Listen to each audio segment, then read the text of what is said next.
those of us that have to work and live in the hood every day know that that one kid T.I. turns around could be the kid that might have shot one of our kids. So I want to thank him and ask God's blessing on. Thank you.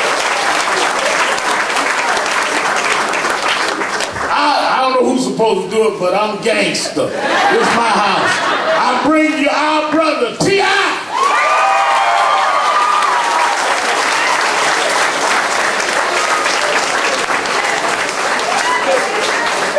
Thank you, Reverend Al, Mr. Sharpton. Thank you, Kevin Lyles. Thank you to the I Love My Life Foundation. Thank you, Harlem. First of all, you know, as I say thank you to you all, I also feel like I owe some of you, some of us, an apology. I owe us an apology because the same violence, the same gun activity that I'm standing right here in front of you today in an attempt to stop, I once was a part of it, and I once played a huge part of promoting.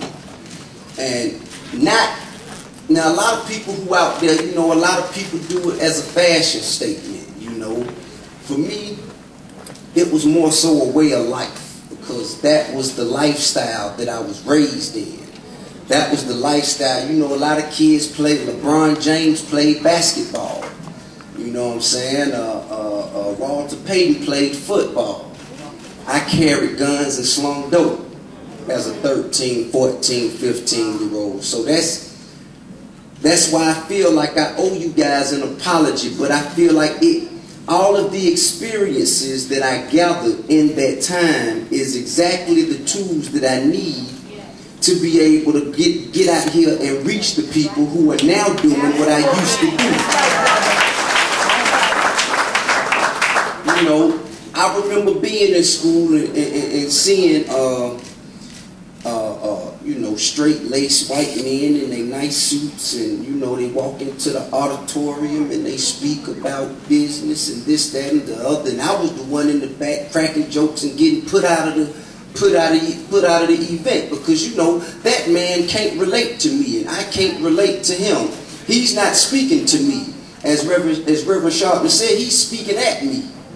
So, you know, there's nothing, you know, there's no communication between the two of us. But I know what it's like. I've come into Harlem, I went to Brooklyn, I went to Queens, I went to the Bronx, I've spoke at schools before, and I don't get that reaction. These kids know that I live the life they now living. These kids know that if I, you know, that I've seen the likely outcome of their mistakes. They know that I've caught cases, I've been to jail, I've had attempts made on my life, and I'm still standing. I've learned from it. I have the experience that living this life of crime, that I know where they're headed, and I can tell them. And they'll listen to me because they know that it's the truth. You know what I'm saying? Anybody who think that I'm talking just to hear myself talk, when you leave here and get to a computer, Google Clifford Harris. My record is public record. You know?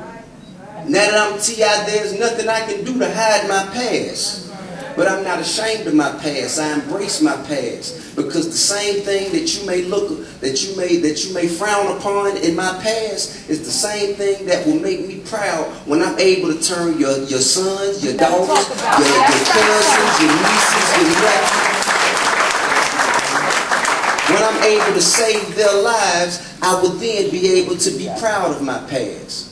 So all the things that I've gone through, it made me who I am today. I don't have to be ashamed. Now, the one thing that I can say, it pains me to see mothers in a position right now where they've lost the center of their world. They've lost all that they feel that God has given them.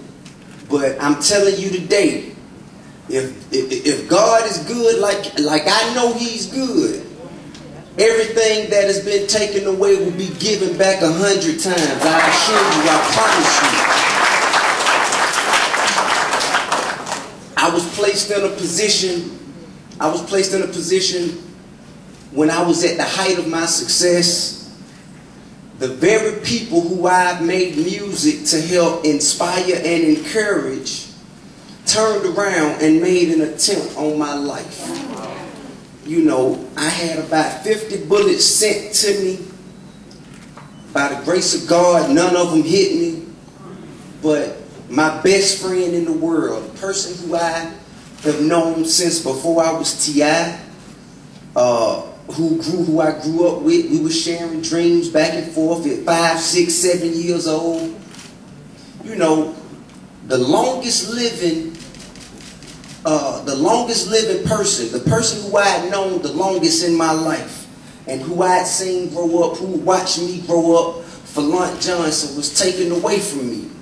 And I was so hurt at the loss of his life that I didn't even take knowledge of the fact that I still had mine.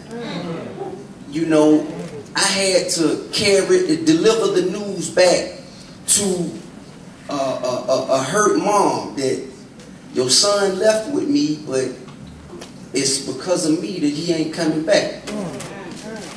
You see, so a lot of times when we pick up guns and we point guns and we shoot guns, we only understand what is going on between the person that has the gun and the person that's being shot at. We don't understand the pain that goes on with mothers and fathers and sisters and brothers. There are households being destroyed. You're not just killing a man, you're killing a family. You know, but just like we can destroy, we can rebuild. And that's what I'm here to do. So I appreciate your time, your efforts, your attention, and you know, whatever it is, whatever God has in store for me in this next year and a day, I'm sure He's giving me everything I need to get through it. And when I get back, because I will be back, and when I get back, you know, you're going to see me standing stronger, smarter, wiser, richer. And I'm going to be singing the same song. So I appreciate everybody's, all your love, but you know, I need you to get the same attention. I need you to get the same understanding to the people out here in the streets that you know, where the blood is being shed. That's right. You know, because T.I. gonna be all right. You know, if T.I. dies, somebody gonna have to see about it. You know, T.I. gonna be okay. There's people out there, man, who ain't got T.I.'s name, who ain't got T.I.'s notoriety, and they need your help, your love, and your understanding more than T.I. does. So I appreciate all of y'all, and I thank you in advance.